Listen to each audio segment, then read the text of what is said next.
Boa tarde. Está no ar Sintonia Urbana, seu programa de qualidade de vida nas cidades, uma parceria da Associação Brasileira dos Escritórios de Arquitetura, a ASBEA, com a All TV. Hoje nós vamos falar sobre o Plano Diretor de São Paulo. Ele está prestes a ser aprovado, já teve a primeira votação, e para conversar sobre ele, eu convidei o urbanista e arquiteto Alberto Botti, que tem grande experiência na área privada e também na área pública. Ele é o titular do escritório Botti Ruban, foi dirigente da EMURB em São Paulo e dirigiu várias instituições de classe, está sempre debatendo essas questões urbanas de interesse da população. Nós vamos falar sobre o plano diretor hoje, tentando explicá-lo nos seus detalhes, deixar o aspecto geral de lado. Boa tarde, Botti, obrigado pela presença. Muito boa tarde, é um prazer estar com você, como sempre. Eu vou fazer uma pergunta geral, Botti, depois a gente vai tentar descer nos detalhes mais importantes do plano. Você acha que um plano diretor, porque nós temos o de São Paulo, vamos ter outros no Brasil afora, você participou do plano diretor de Cuiabá, não é isso mesmo? E participou de outros projetos de intervenção urbana aqui na cidade. Você acha que o plano diretor pode resolver, se bem elaborado, pode resolver os problemas das metrópoles brasileiras que estão cada vez mais deterioradas? Olha, de uma maneira geral, a lei disciplina as coisas, não resolve problemas. Essa visão de que o urbanista pode fazer alguma coisa para mudar uma cidade é uma visão absolutamente errônea e que, obviamente, os urbanistas procuram não reconhecer como verdadeira. Mas o fato é que a legislação e os urbanistas pouco podem fazer numa cidade, a não ser tentar controlar e orientar o seu crescimento. E é isso que você vê na diretriz desse novo plano diretor, que já teve uma votação na Câmara Municipal aqui. Esse plano diretor, não é novidade para você, eu inicialmente não tinha muitas dúvidas a respeito, mas eu acho que é chegado o momento de sermos pragmáticos. Já tem uma votação, está eleito, deverá ser aprovado, e com modificações ou não, o que nós podemos fazer agora é sugerir pequenas alterações no sentido de aperfeiçoá-lo. Fora isso, não há o que fazer.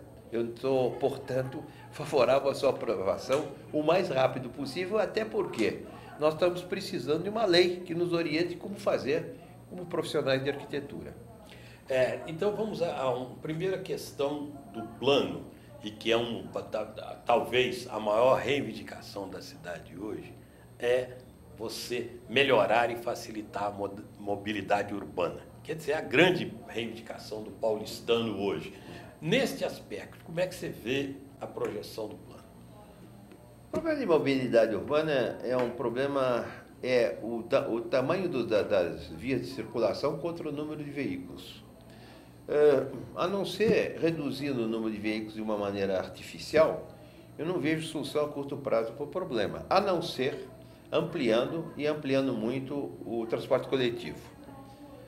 O atual plano diretor parte para a primeira hipótese, ele tenta diminuir o número de veículos em São Paulo, usando o recurso de diminuir os estacionamentos. Isto é válido? O futuro dirá. Eu não acredito muito que vai resolver problema nenhum, até porque o problema não tem solução a curto prazo. A substituição do automóvel particular pelo transporte coletivo é uma coisa que depende da volição de cada um de nós. Nós vamos usar o transporte coletivo quando houver condição de usá-lo. Evidentemente, seria muita burrice de um cidadão ficar parado no trânsito durante horas, quando uma viagem de metrô de minutos resolvesse o problema dele. O problema, do outro lado, é que não existe essa viagem de metrô. Infelizmente, o metrô, as linhas de ônibus, etc., estão saturadas. Então, a gente pergunta, o que fazer? E eu paro por aí. O que fazer é interessante. Agora, no plano diretor, tem uma tentativa de forçar a redução dos carros, ou da circulação dos carros, pelo menos em alguns eixos, que é a questão de tentar diminuir as garagens em algumas áreas, quer dizer. Na verdade, o plano prevê uma densificação somente ao longo de eixos viários de transporte, e com isso, teoricamente, ele diminui a necessidade do uso do veículo, porque o indivíduo sai da casa dele, vai para a estação do ônibus, do metrô, etc., e pega o transporte coletivo. Se houvesse transporte coletivo condigno, seria até uma alternativa válida. Como não existe, o futuro a Deus pertence. Uma outra questão, mas falando a partir dos eixos, eu ouvi uma crítica, não sei se você concorda, que é o seguinte: você tem um plano diretor com uma visão dos eixos, ou seja, tem algumas áreas que estão dentro do plano, e o que está fora desse eixo, que são áreas, a maior parte das áreas da cidade, e algumas áreas muito importantes, não está muito abrangida pelo plano. Você concorda com isso? Concordo. Na verdade, existe uma concentração de propostas ao longo do eixo, que são válidas e nem cabe discuti-las no momento, não há por que discuti-las. Agora, quanto aos miolos, realmente existe uma visão um pouco, no meu entender, primitiva do problema. A primeira tentativa é limitar a altura dos edifícios. Primeiro era 5, agora 8 pavimentos. Ora, a limitação de altura do edifício está em função da capacidade de uso do terreno. Todo mundo sabe, existe um zoneamento, está sendo substituído por outro, mas zoneamento existe, que você pode usar o terreno em função do seu tamanho e o número de vezes que é a sua área. Consequentemente, a definição da limitação deste uso já está aí. Por que, então, limitar a altura? Eu não vejo razão nenhuma. Acho negativo, porque, evidentemente, prejudica a qualidade do projeto e diminui as condições de criatividade do profissional arquiteto, que fica limitado a resolver os problemas dentro de uma altura fixa. Exemplo do que aconteceu em Brasília. E os resultados são a repetitividade das soluções, que eu, pessoalmente, eu não gosto.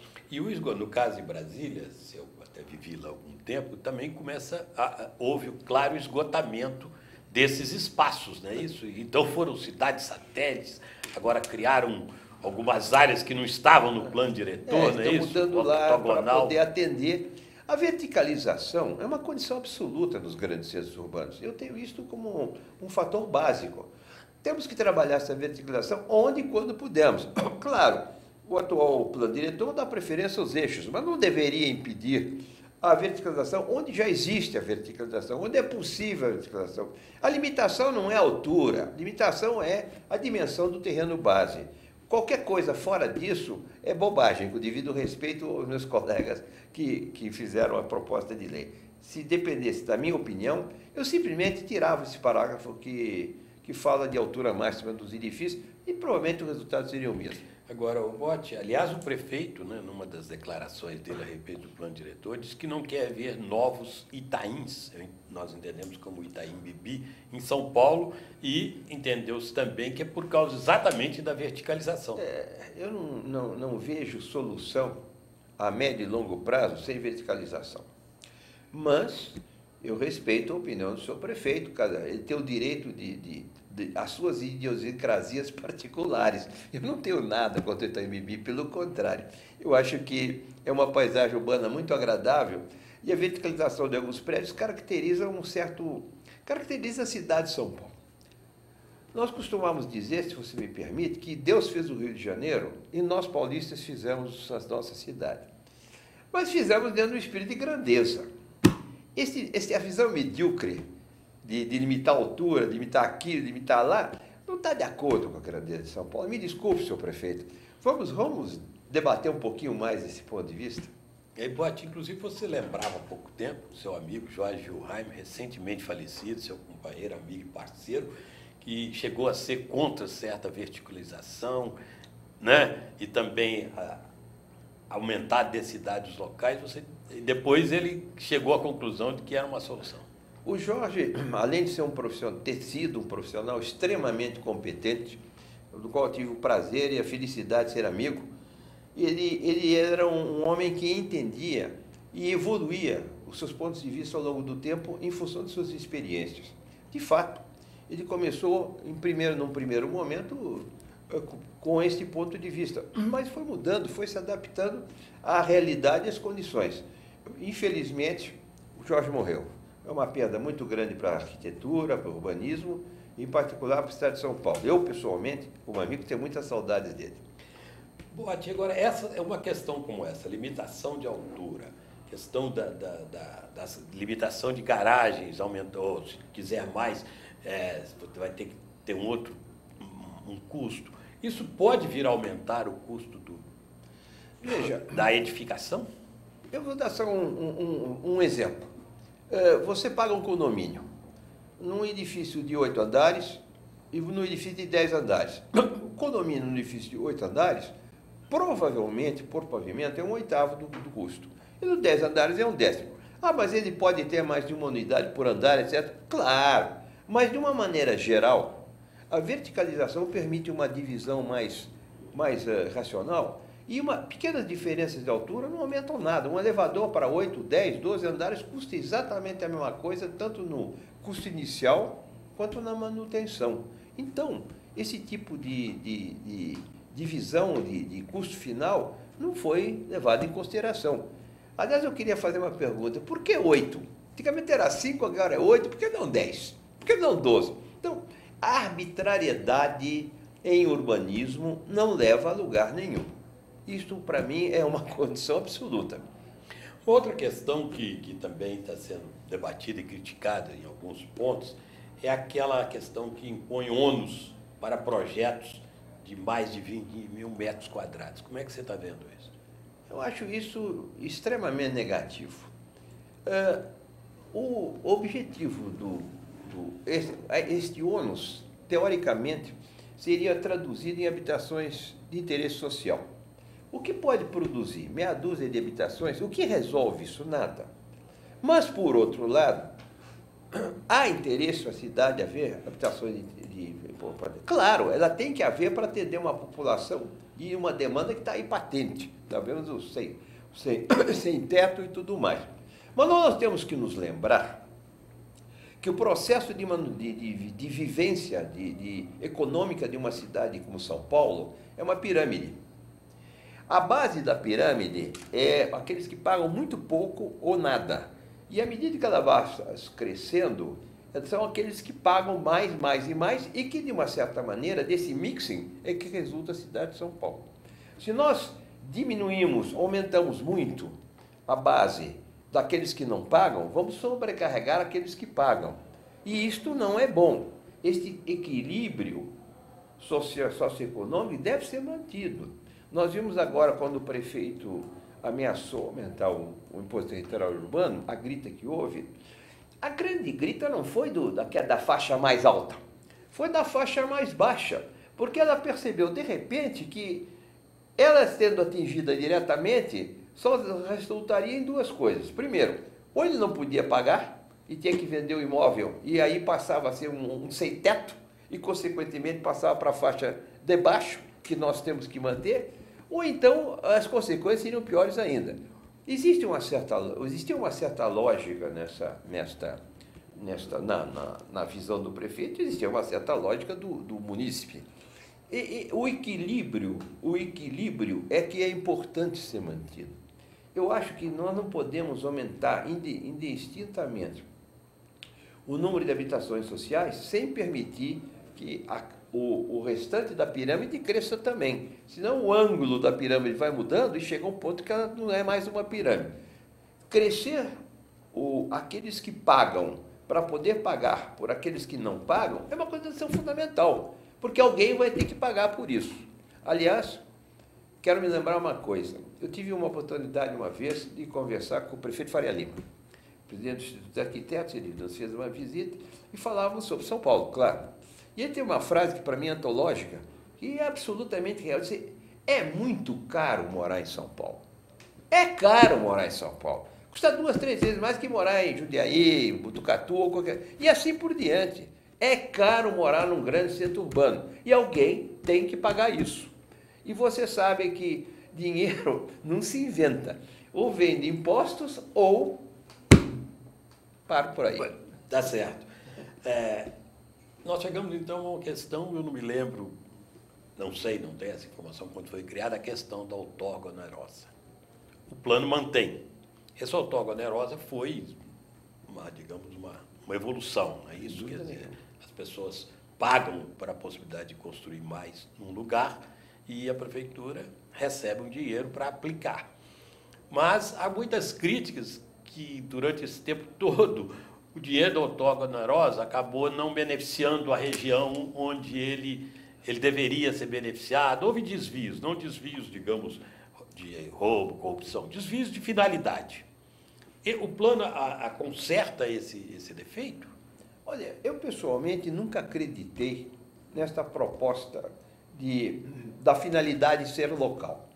Eu acho que São Paulo é uma cidade como um todo, se eu posso cobrar, e devo cobrar, a outorga onerosa aqui ou ali, não necessariamente os benefícios têm que ser localizados no local em que se cobra a outorga onerosa. Dentro do conceito válido, que a cidade é de todos e para todos. Então, sob esse ponto de vista, eu acho que está perfeito.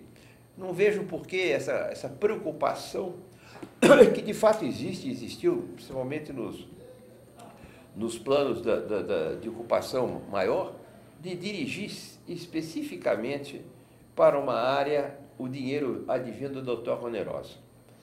Isto foi uma visão da época em que se criou a outorga onerosa e precisava se justificar perante um certo setor da população. Eu acho que esse é um assunto, no meu entender, superado. Eu li essa semana, uma semana passada, não me lembro já o autor, desculpe, mas um artigo, não era nem urbanista, nem arquiteto, um artigo de uma pessoa dizendo que deveria, para resolver um dos problemas de São Paulo, deveria haver um certo, digamos, uma suspensão temporária. Claro, com algumas exceções, da autorização de construções e prédios da cidade, construções de um modo geral na cidade, para que se fizesse um levantamento de tudo que tem de espaço desocupado, para ver a sua aplicação e depois, então, abrir novamente para novas construções. Como é que você considera isto? Eu entendi como uma loucura, né? Mas eu queria ouvir a sua loucura opinião. mansa. São Paulo não pode parar é uma frase comum que nós todos conhecemos. Mas pior é que São Paulo não tem como parar. Aliás, está ameaçando de parar agora com a falta de legislação, mas isso é um detalhe. O desenvolvimento urbano é uma realidade. Infelizmente, é uma realidade que, queremos ou não, é preciso encontrar maneiras que esse desenvolvimento urbano seja devidamente orientado da melhor forma possível. A parar, isso é a negativa da realidade de uma cidade como São Paulo, ou de um grande centro urbano de um país em crescimento como o Brasil. O dia que nós atingimos o estágio de certos países europeus, podemos até imaginar isto. Mas, por enquanto, se Deus quiser, e para mim profissionalmente isso é ótimo, está no futuro bem remoto. Não acredito, acho que não se para fazer balanço, nem firma comercial, quanto mais uma cidade como São Paulo. Agora, Botti, então, de qualquer forma, você tem aí uma questão interessante. Você tem realmente um lote, digamos assim, usar essa expressão, de imenso, de prédios sem ocupação. No centro, em outros lugares, alguns por vários tipos de problema, inclusive alguns até, digamos, por especulação.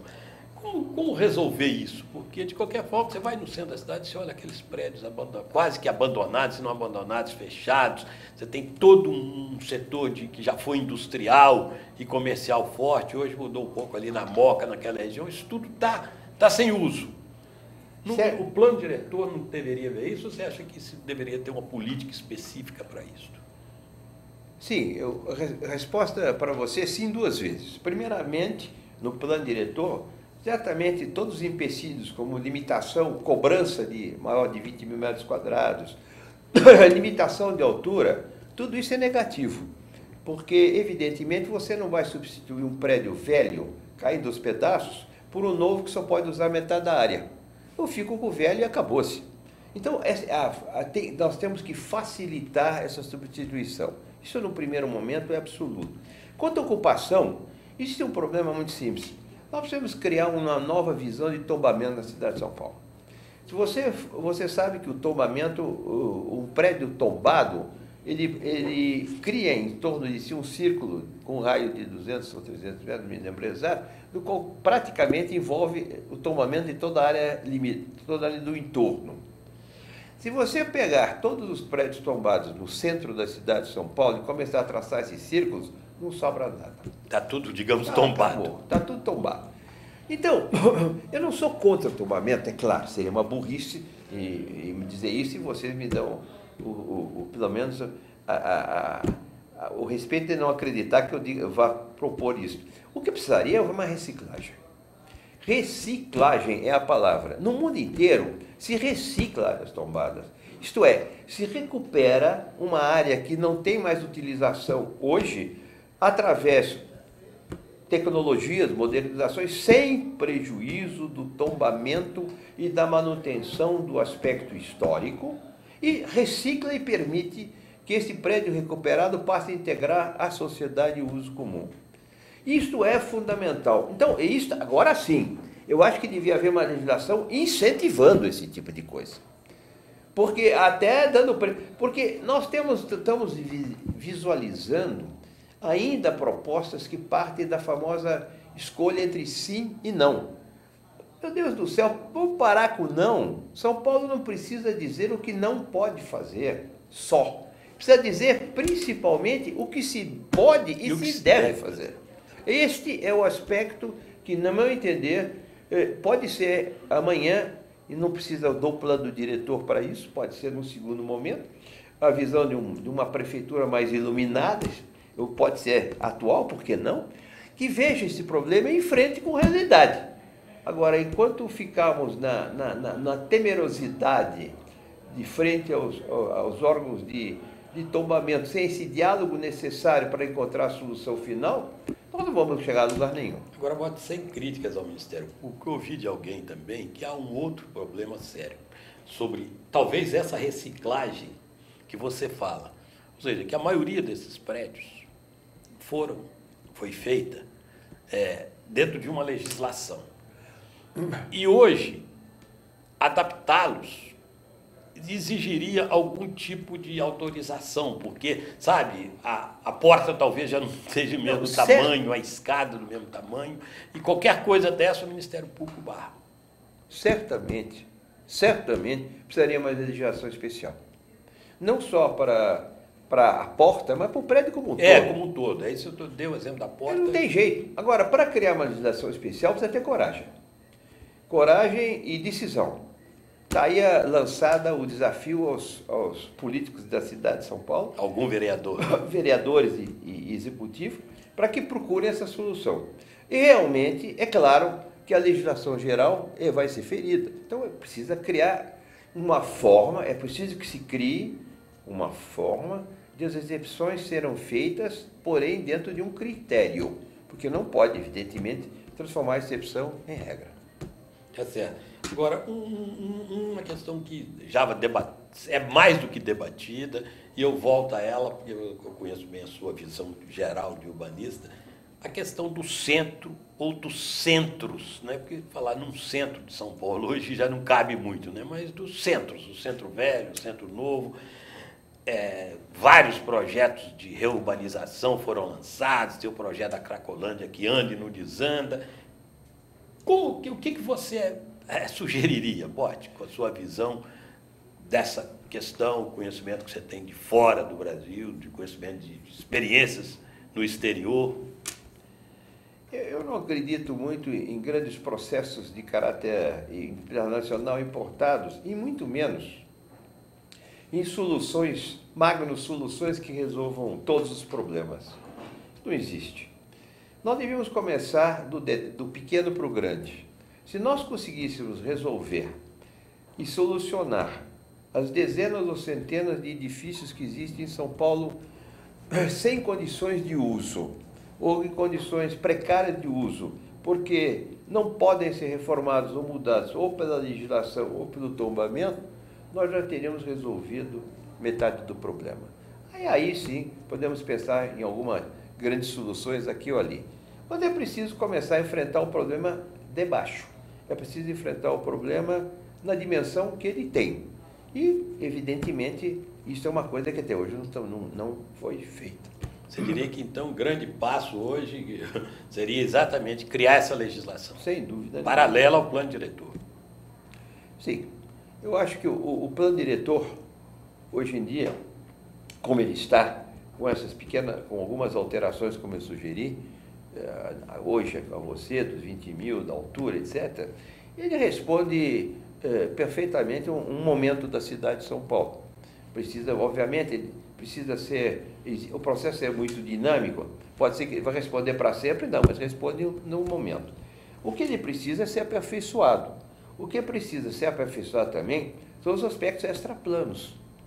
E isso que eu chamei a atenção de você. Isso não é plano extraplano, uma vez que foge um pouco a visão com que o atual plano foi organizado. Que eu repito, eu não concordo, mas não quero criticar, nós temos que ser realistas. Ele está aí, a única coisa que nos resta é aperfeiçoar. A melhor coisa que nos resta é contribuir para aperfeiçoá-lo da melhor maneira possível. Vamos ser pragmáticos. Há uma frase, princípio que diz que a melhor viagem é aquela que não se realiza. Não é isso? Numa cidade como São Paulo, a melhor viagem é aquela que não se realiza. Né? Então, dentro da ideia do plano, e muito se discute isso, a ideia é aproximar o cidadão do emprego e daquelas suas necessidades básicas. Né? Eu estava contando para você que eu vi ontem as pessoas pegarem o trem numa direção que elas não vão, direção oposta, para poder depois voltar para não pegar o trem cheio. Quer dizer, o plano ele tem uma linha de incentivar essa conjugação e, principalmente, como levar, por exemplo, eu falei de você na Zona Leste, que é uma área muito habitada e de poucas ofertas de emprego e de outros bens públicos. O plano dá alguma direção nisso e como você entenderia ou como deveria ser um projeto como esse numa sociedade que tem lugares? Veja, a nível macro, isso pode ser tentado e é válido que seja tentado. Na verdade, a realidade é que esse famoso binômio trabalho-emprego existe principalmente na cabeça dos meus colegas urbanistas, mas na realidade não é bem assim. Infelizmente, é sempre esse problema, a realidade é terrível. Eu cito um exemplo típico nas cidades satélites da Inglaterra.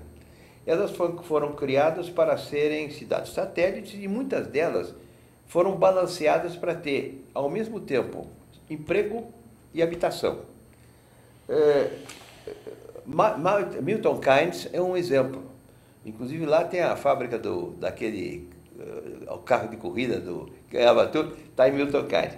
Mas é interessante que Milton Keynes, o projeto era exatamente dentro desta proposta.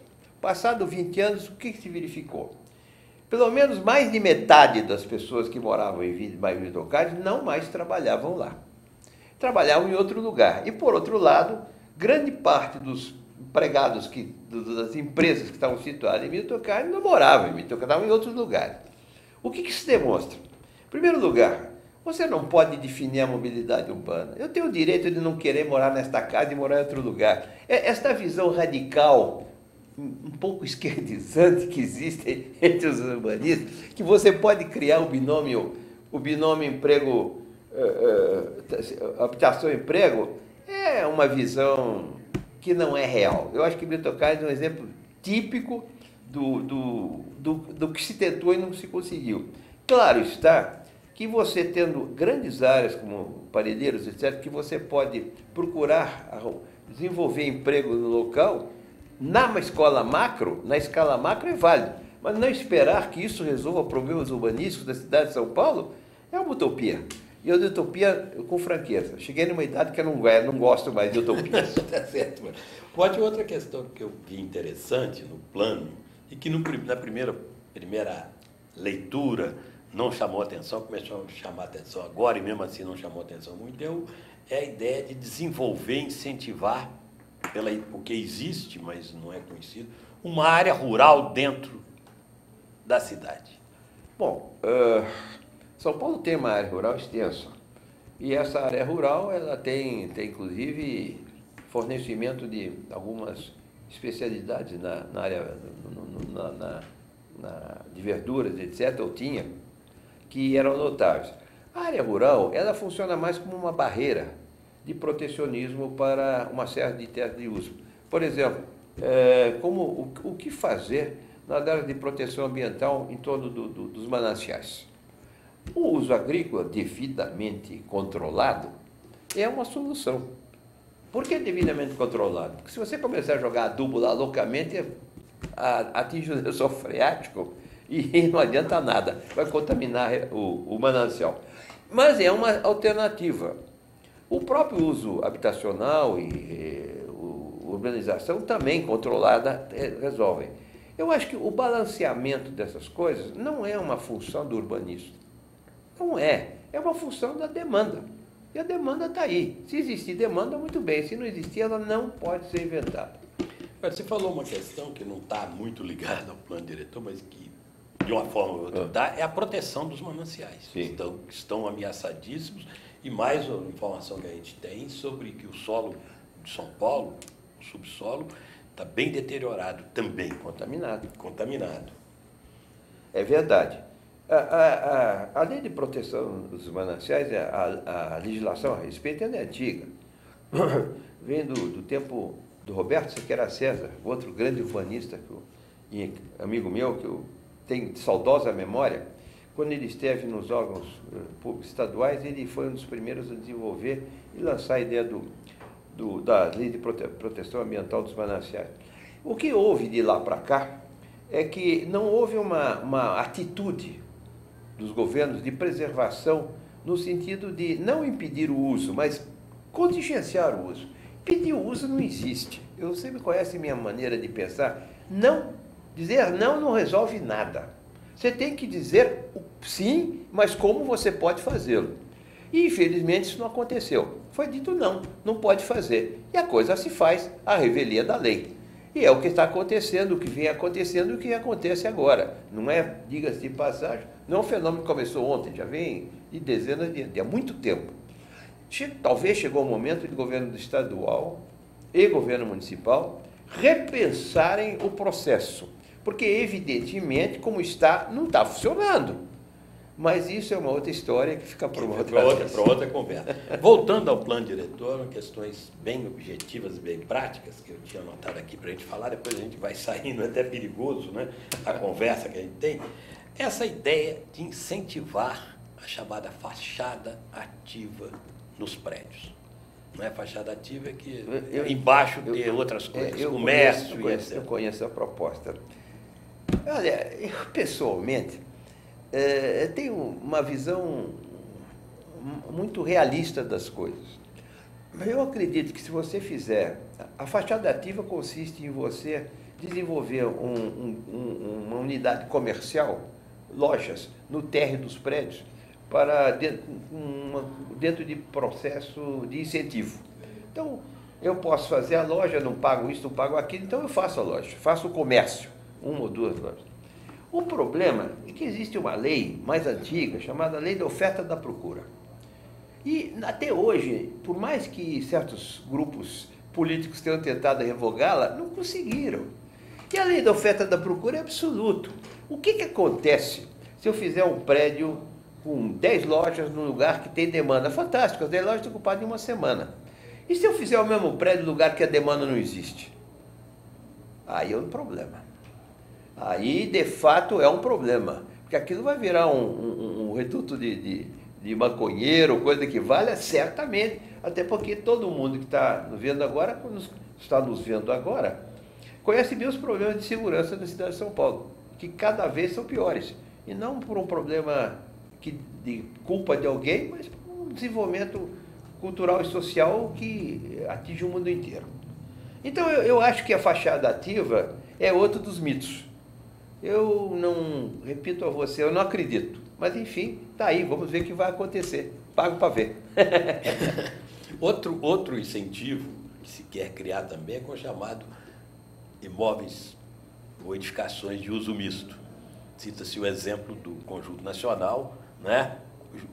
Aliás, cujo autor, né, acaba de falecer, o Davi Mesquinde, um grande arquiteto, um grande nome da arquitetura paulista. Tive o grande prazer de conhecê-lo pessoalmente durante muito tempo. Ultimamente perdi o contato, mas o Davi era um dos próceres da arquitetura de São Paulo.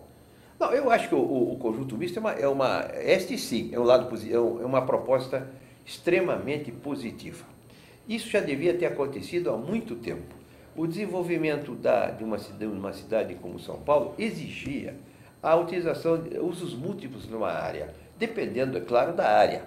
E eu acho que este tipo de visão, que era, aliás, uma reivindicação da Associação Brasileira dos Escritórios de Arquitetura, esta foi uma solução extremamente positiva que o plano adotou. Eu só tenho que dar parabéns ao plano nesse setor. Bode, você tem experiência paulista, tem experiência do mundo, várias cidades se reinventaram aí pelo mundo. A gente está vendo a deterioração das cidades brasileiras, das grandes metrópoles brasileiras, não dá para citar uma exceção, né? Algumas cidades têm um charmezinho, são elogiadas e tal, não dá para citar uma exceção. Até não. Brasília, que você citou, é uma cidade que... Curitiba, Brasília, nada escapa. Nós não temos capacidade de consertar nossas cidades, como em outros lugares as cidades foram consertadas? Olha, capacidade eu acho que o povo brasileiro e os profissionais da área têm. O problema é a vontade política de fazê-lo. Vontade política é uma coisa muito importante. E o Brasil é um país despojado de vontade política. É uma afirmação meio forte, mas é verdade. Você não vê, a não ser dentro do processo eleitoral, nenhuma intenção maior de governo nenhum. Eu não vou caracterizar o atual, porque isso é uma verdade histórica. Nenhum governo se preocupa muito com este tipo de problema. Dá um exemplo. São Paulo. São Paulo é nossa cidade.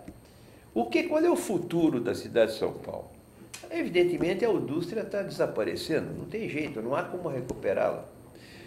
São Paulo é uma cidade de serviços. Vai vender serviços e vai vender a propaganda, a exposição desses serviços. Então, os grandes centros de exposição da cidade de São Paulo são importantíssimos, precisam ser desenvolvidos, ampliados e trazidos à tona, porque eles são os pontos que vão vender não só a cidade, como o próprio estado de São Paulo, talvez no Brasil inteiro. Feira disso, feira daquilo, é importantíssima numa grande cidade como São Paulo. No entanto, está aí o plano diretor querendo transformar o Campo de Marte. Primeiro queria transformar num jardim pacífico para o pasto, não sei muito bem, mas desistiram e agora querem transformar, está escrito, em um reduto dos aviões de asa móvel, quer dizer, helicópteros, e acabar com a asa fixa. Isso é uma burrice. Em primeiro lugar, porque como é que os empresários vão chegar em São Paulo? De helicóptero? Vem de helicóptero da onde? De Paris? De Buenos Aires? É preciso entender o seguinte, a aviação privada é fundamental dentro dessa visão de serviços.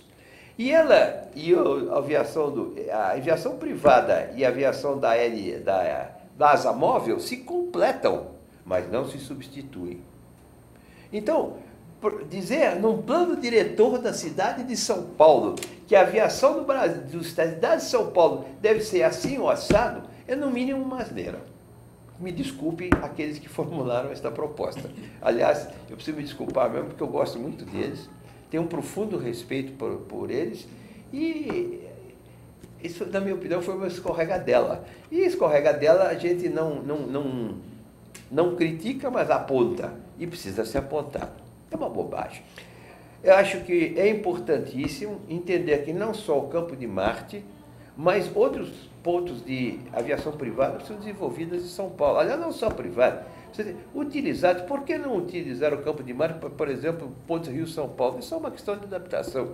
Nós precisamos ampliar dentro de São Paulo a aviação privada e a aviação comercial. Porque São Paulo é um centro comercial de primeira natureza na América do Sul e precisa ter condições de se chegar nessa cidade que não seja de bicicleta ou a pé, que é muito bonito, mas é meio longe para chegar. Você falou numa questão aí que não está no plano diretor, mas eu já tenho ouvido muita reclamação. São Paulo, é o que você disse, é uma cidade de serviços, né? Possivelmente uma cidade com tendência a ser um centro tecnológico, e é uma cidade de feiras, exposições. E a queixa que eu vejo de quem organiza isso é que os espaços não existem, são poucos, e alguns deles estão bem deteriorados. Olha, é verdade. Ao mesmo tempo está havendo uma certa preocupação da iniciativa privada em ampliar esses espaços, o que é bom. Porque, no meu entender, cabe à iniciativa privada, principalmente, o desenvolvimento desse tipo de atividade. O que não impede que o governo apoie e ajude e, por que não, contribua em paralelo. O Anhembi, por exemplo, está aí. Obra, aliás, do meu saudoso amigo Jorge Wilhelm. Com o incentivo do Alcântara Machado. Com o incentivo do Alcântara Machado. Ali foi a combinação da iniciativa privada e governo. Foi uma solução corretíssima. Agora, precisa ser ampliada, precisa ser incentivada. Eu acho que esse tipo de coisa deveria ser analisado com mais cuidado e mais carinho, porque nós estamos falando do futuro da cidade de São Paulo em termos de objetivos. É isso. Bote, estamos chegando ao fim, mas então eu queria uma declaração sua sobre você. Você não é paulistano de nascença, não é isso? Não, eu sou santista de nascimento e de time de futebol. De time de futebol. Embora o meu time não esteja muito bem no momento, apesar dos jovens que estão lá. Talvez seja um problema de diretoria, não sei. Mas você é um homem ligado a São Paulo pela vida. Qual o retrato que você trata hoje de São Paulo? Um retrato da cidade de São Paulo. Eu tenho muito orgulho de São Paulo, embora não seja paulistano, sou paulista, porque, de uma certa forma, eu vi a cidade se desenvolver nos últimos 50 anos de vida profissional, que eu tenho mais de 50 anos de vida profissional. E ajudou. Ajudei, talvez. Muito obrigado. Fiz o que eu pude. Mas o fato é que eu vi a cidade se desenvolver com problemas e com soluções. E estes problemas e soluções, a condição fundamental para desenvolvê-los é a liberdade de criação e a liberdade de diálogo. Eu acho que nós mantendo a liberdade de criação e a liberdade de diálogo, nós vamos caminhar no sentido certo. Qualquer limitação que se proponha a qualquer uma dessas coisas, eu acho que seria extremamente nocivo. É uma cidade insubstituível? Para mim é. E acho que para quase todo mundo que mora aqui. Olha, infelizmente chegamos ao fim do Sintonia Urbana. Boa tarde, muito obrigado. Bote, muito obrigado pela sua presença. Espero contar com você outras vezes.